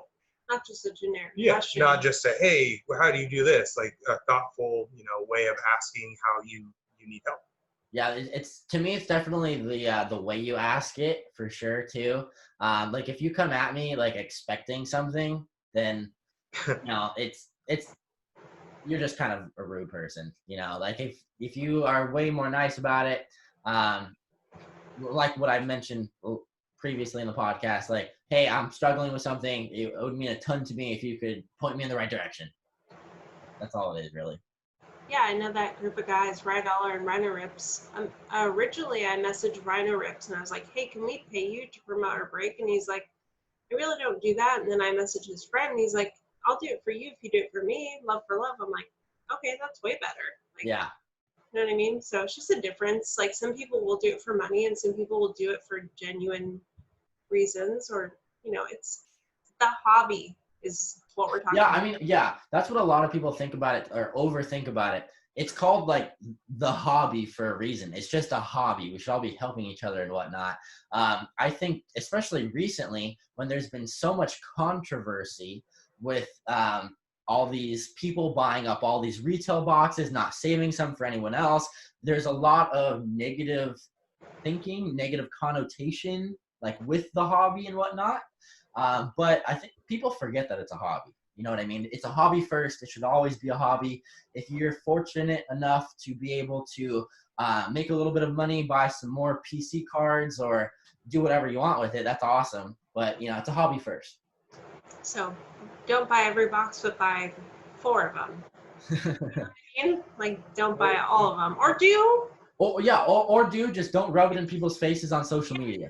Open them yourself. Don't buy them to resell them. Or like on Twitter, that's like I'm literally shaking, and they show a cart full of like all of the Chronicles basketball. You're like, no, quit bragging. Just open it. I want to see what you got. Yeah, I just posted a picture on Instagram yesterday. Kurt and I went to our local Walmart. I don't know if you guys saw it, but it's literally every single type of product. The boxes were empty. Yeah, that's what she told me today. Was that your reels that you posted? Oh, that was my real Walmart. It's the hottest day of the year. She's trying to go to Walmart to get a box fan, and there's boxes. She's like, oh, I saw the new Chronicles boxes. A box fan, like a fan? She's trying to get a box fan, like a fan. Oh. Square fan. Anyway, she's going to get a fan. It's really hot in her house, and she's looking for a product. She's in Walmart, and they have the new Chronicles basketball, but just the display case. Anyway, Yeah. what I was trying to say was I saw a guy do a reels about going into his local Walmart, and all it is empty boxes, which I'm sure you saw. I thought that was a video you did, but then he like picked one and looked behind it, and there was like 4 top series 2. Oh, really? Yeah. Oh, yes. I feel like the vendors are starting to get a little bit clever. Like they might be hiding some things, It's like it's an Easter egg hunt. I've asked Walmart. They said that they haven't seen vendors since COVID, and I'm like, I just don't think you noticed the vendors. That's one more thing I want to touch on before we start to wrap up. It's going to take me like probably 24 hours to render this onto YouTube because it's kind of long. But one more thing I want to touch on. I don't know if you guys have been noticing on social media. I think it might be a little bit more on Twitter than Instagram, but there's a really big controversy right now with vendors and people who know these vendors like as friends and whatnot. A lot of vendors have been saying that Target and Walmart will no longer carry retail stuff, at least in the short term. I don't know if that's going to be a long-term thing. I don't know if that's only because of COVID reasons. I don't even know if these rumors are true, but on Twitter at least, I don't know about Instagram. I think I've seen it a few times on Instagram, but people are freaking out right now. So it's a huge controversy, about whether that would be a good thing, a bad thing. I think personally that it would be a bad thing for the hobby because not everybody can afford a $200 hobby box. Fortunately, If I want to, I could just go to the local card shop and pay $200. A little bit more of a fortunate position than I have been in the past. In the past, I haven't had the money to go do that. So some of these like families and just honest collectors who don't care about investments or whatnot, some of them might not be able to pay and $200-$300. Sometimes these hobby boxes, these jumbo boxes are $400-$500. Basketball hobby boxes are $700-$800 sometimes. Chronicles right now is $1,000 on Blowout. So I think that would be a terrible thing if Walmart and Target decided to do that. I think, and for the hobby in general, I think it would be a really bad thing. A lot less collectors. Retail went away. Wouldn't it also drive up the price of hobby boxes? Because that lower That's a good point. would be gone. That's a really good point. I don't know if instead of retailers carrying them, if sites like Blowout Cards, Steel City, other distributors, maybe they'll start carrying them, and maybe they would raise the prices. That's a really good question. That's actually a very good point. I didn't even think about that. I agree with you. I think the price of hobby boxes would explode because people got to get their fix somehow. Yeah. I have something to say on that in the point of places saying they won't carry it. So recently in the last few weeks, I have been calling all the Barnes & Noble. And one of the points is Valley Parkway and SAU have said that they are not a hobby shop. They don't carry cards. First of all, most of the time you call Barnes & Noble, they say they don't carry cards. So lately I've been saying, hey, I heard you're getting cards today. Can you check? But the Mira Mesa one, which usually has good stuff, said that we're not going to be carrying them anymore. They're out and we're gone. But recently I went to the one that the vendor told me about that said they are not a hobby shop and they don't carry cards, and that's the one that she's talking the cards in. So I'm wondering if places are getting annoyed of being stocked, of being called constantly. If you're Barnes & Noble, you're trying to service your customers and people are calling about cards. So they're just telling you that they're not going to carry them anymore just to get rid of like the constant phone calls and the constant stalking of the vendors. Like, is that maybe a point? And one other thing on that is in Mission Valley, since the start of the pandemic, like when Prism came out, Prism basketball, I think it was Mosaic basketball. Oh, yeah. They started putting the vendors, they would just take the entire box of whatever product they have and go to the electronic shop. Yep. The poor kid that's in the electronic shop is one per customer, and that's the first Bowman Mega Box and the first basketball 2019-2020 that I got my hands on. It's the only stuff that I've seen of either the Mega Box, Bowman 2020, or any kind of basketball. That's the only stuff I've opened all year was from that. Yeah. Well, you brought up a really good point there. Our shop At the electronic section. counter section. Yeah, our local Target does the same exact thing. The vendor will not put them in the card area. They take them straight to the electronics area, and then there's a limit.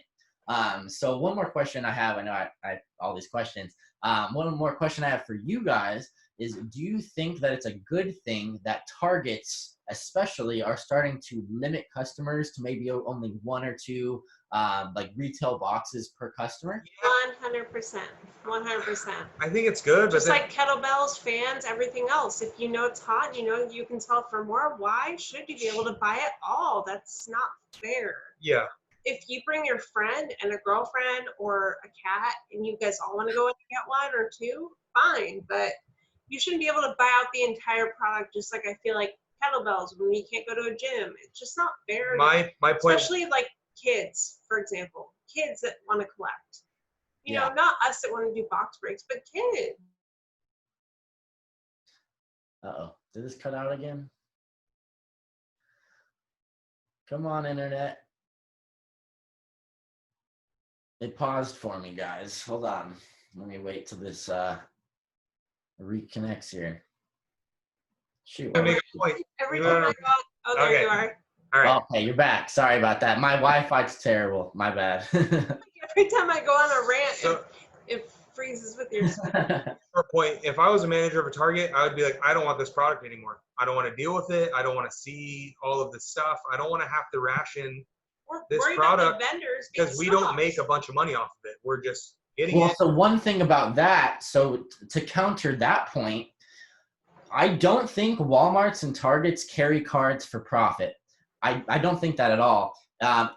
they do make money off of it, sure, but I think it's more about getting foot traffic into their store. If it was about money, they would just put everything online and it would sell immediately. I think it's more about foot traffic, getting people into their stores. When somebody goes and looking for cards, they're way more likely to buy a candy bar, or keep, buy food or whatever inside of that retail store. So that's one point that I think kind of negates that aspect. But there could be a time where the benefits of all this walk-in traffic do not outweigh all of this harassing and negativity and whatnot from all these vendors and all the employees and management. So I'm hoping that, the benefits of keeping retail boxes in Walmarts and stuff like that will still outweigh all those, side effects. But yeah, I totally agree with you as well. Oh, wait, hold on. I think we caught that. What was your view on limiting products for people? Oh, gotcha. Wait, Kurt, did you hear anything too, or did that just cut out for them? I heard you. Okay, gotcha. So I won't repeat everything, but overall, I think it's a good idea that Targets and Walmart are starting to limit them 1 to 2 boxes per person.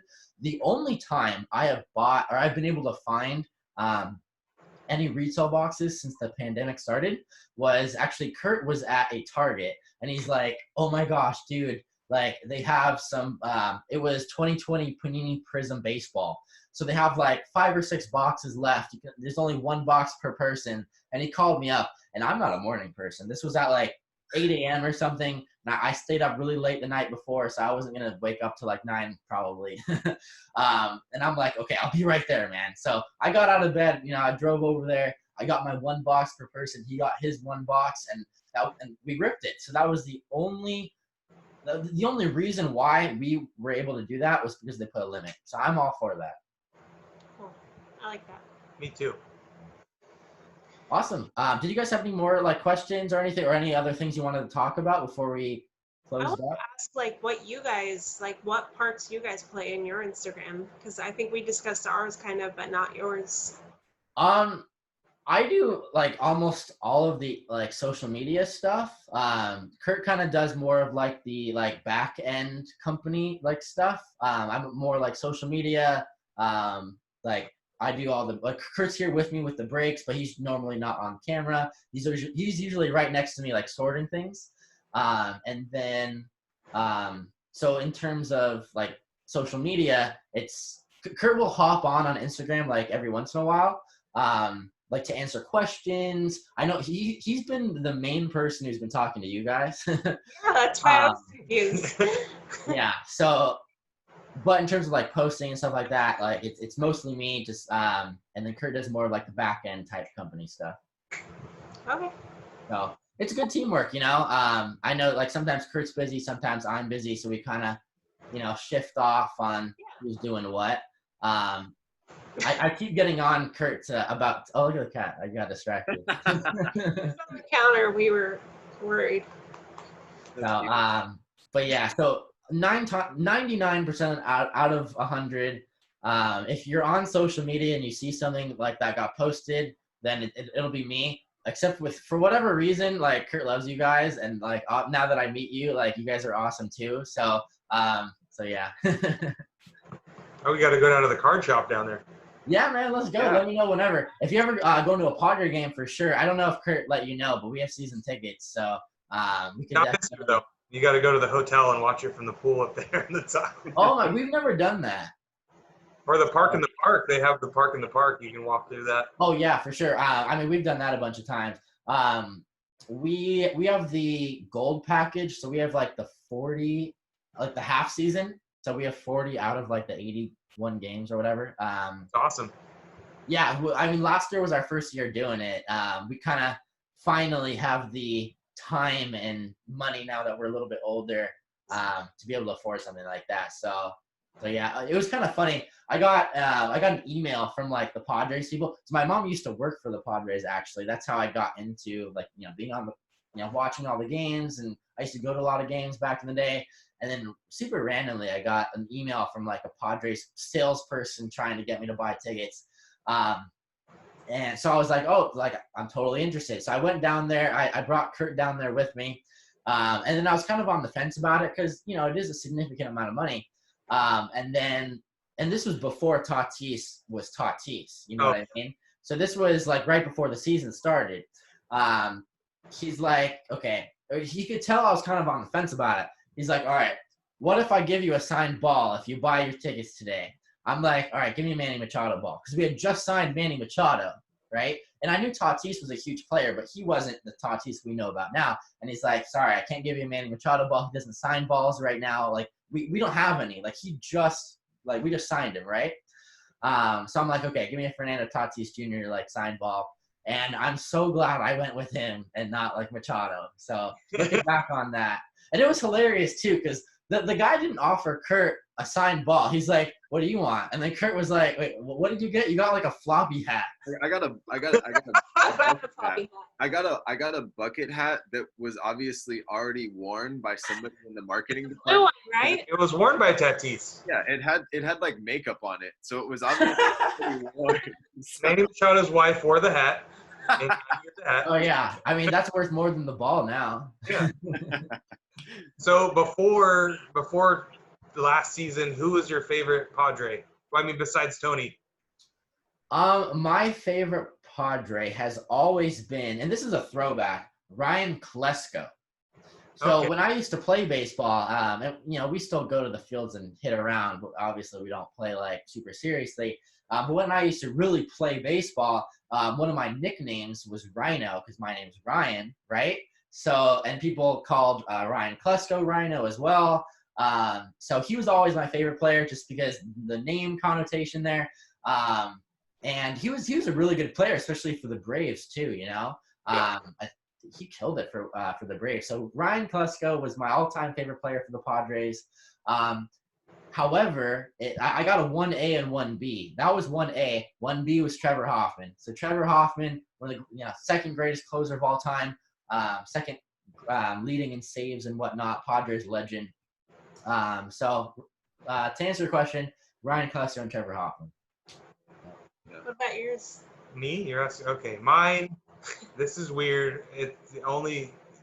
So I moved to San Diego in 2003, like the end of 2003, like the start of 2004, and I love baseball. I was a Braves fan, so I know about Ryan Klesko, and I started going to, like, when I came to check out San Diego, I saw Petco and I saw it being built. I saw downtown, just it was horrible. There was a slum, and then they started building all this stuff. And then I moved maybe, I don't know, 6 months later when the thing was built and we started going to Padres games. I went to the first game and fell in love. It's crazy. And out of that team from 2004, my favorite guy and one of my he was here for one season, Mark Loretta. That's my guy. Ah. He still has the most hits of any Padre in Petco Park for a single season. Yeah, man. He was one of our clutchest second basemen there. Hits, and he's gotten 200 hits. Since Petco opened, he's the only guy to get over 200 hits. He's got the most doubles in Petco for a single season record, even after Agon and all that, Adrian Gonzalez. Yeah, for sure. So that's my guy. He dominated Petco. He hit like 46 doubles, I want to say, that year. It was I loved Mark Loretta. He had absolutely no power, but you could always count on him to get a clutch double or single or something. 331 that year. It was crazy. Yeah, I know. Like, so something that old Padres teams used to have, like the Mark Loretta years and whatnot, batting average. Our batting average is really, really bad, you know? Obviously, the last, 10 years or so, power has been one of the main factors. People are swinging for the fences all the time now. That's why you see way more home runs, way less batting average, because they're not thinking about contact and thinking about just, hitting the ball as hard as they can. That's something I miss for sure about some of the older Padres teams back when Tony, Mark Loretta, all those years. Some really good power guys, but they also had really good contact, really good on-base skills as well. Yep. We saw that with Giles moving from Pittsburgh and going from 35 home runs to maybe I think he hit 10 home runs, but he had 40-something doubles. It's crazy. For sure. I know, Kurt, what's one of your favorite players, Kurt?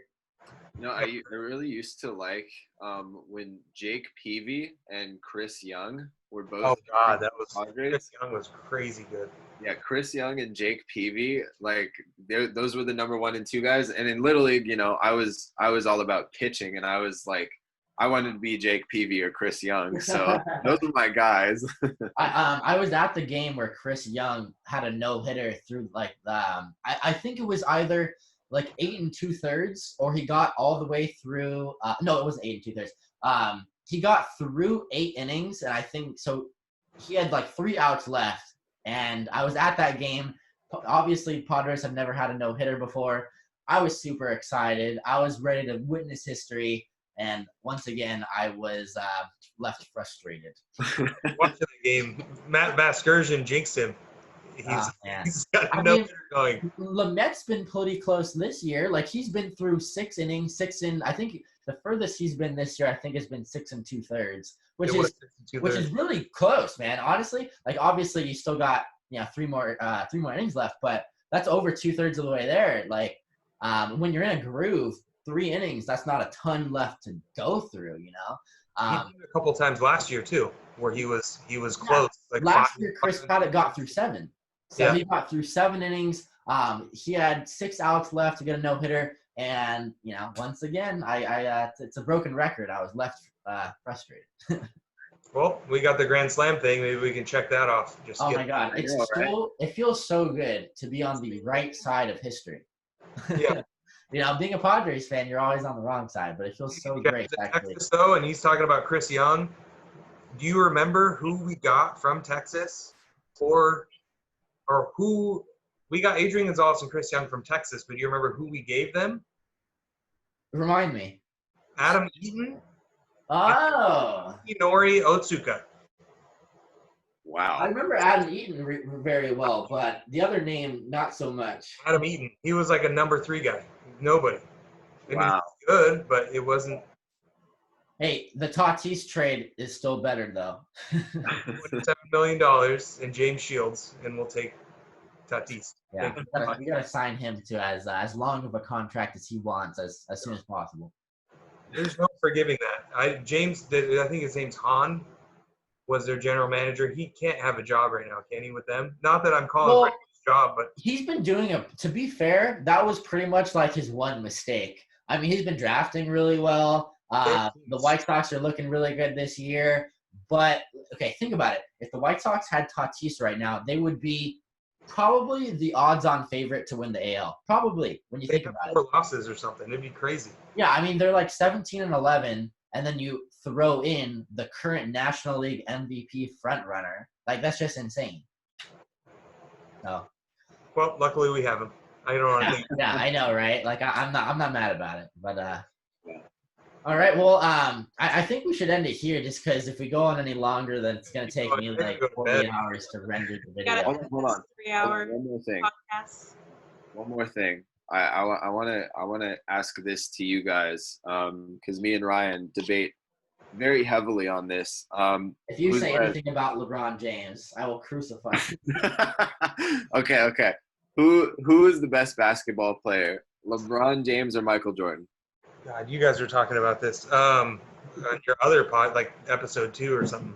Yeah, I want a different opinion because I don't like Ryan's. I'm an old school guy. Oh no. So Michael Jordan, 100%. Only because I'm sorry. I love LeBron even through all the hating and I'm literally growing up. He's my age. He's literally I was born in 1984. That's my guy. And I understand the way that he's grown, like literally through social media. He's had to endure so much stuff. I don't know, like everyone credits Michael Jordan for being mentally strong, this and that. But how would he withstand all of the stuff that's going on now? I know there's always been all the social justice and everything that NBA players have had to go through that I'll never know about. But the social media and just the way technology has affected all of these players, and especially him, like all the kids now, like they grew up with phones. They grew up a lot. He didn't. He grew up, I don't know how old you guys are, but we literally grew up with technology. He's 35 years old, 36 years old, and he grew up with technology and seeing Twitter and all this stuff advance and having all this social media pressure and hearing it from all the fans. Mike can just go play, have a chip on his shoulder, whoop people's asses, and then go home and not have to hear about any of it. So I'm not going to get into it because I will mention one thing though, because I could talk about this for hours and hours and hours. Same.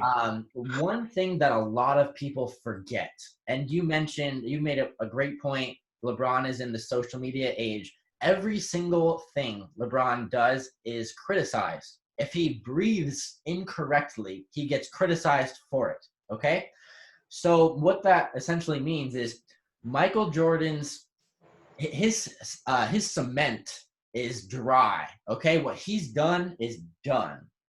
LeBron James's cement is still wet, okay? It's not solidified and whatnot. We still have yet to see, like, you know, if LeBron wins two more rings in the Lakers uni, I can guarantee you a lot more people are going to start thinking LeBron's the greatest of all time. So it's going to be really fun to see the next 3, 4, 5+ years LeBron James' career. You know, being that his career's not over, the cement's still wet. We'll see what he can do. We'll have to have you guys on another podcast sometime and debate that, because I could talk about that all day. One of my goals in the future actually is to I'm going to write a book actually about how LeBron. I'm going to write a book about how, in my opinion, and it's my opinion, you can do what you will. Okay, why LeBron James is better a basketball player than Michael Jordan.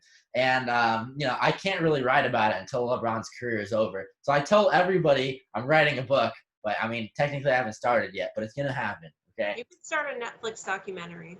That's true. Something. Yeah, and then I'll start – yeah. So I'll do a Netflix documentary about LeBron James, but first I'm going to buy as many LeBron James rookies as possible, and then having it on Netflix will just skyrocket those prices just like MJ cards did. So I'll take complete advantage of that. Don't call me greedy or anything. But. Sounds like a plan. I'll also purchase some LeBron James cards. Just tell me when the release date is. Sure. I'll let you guys know. I'll give you a sneak peek, okay? Cool. Kurt, did you have anything else to say, or? No, that's it.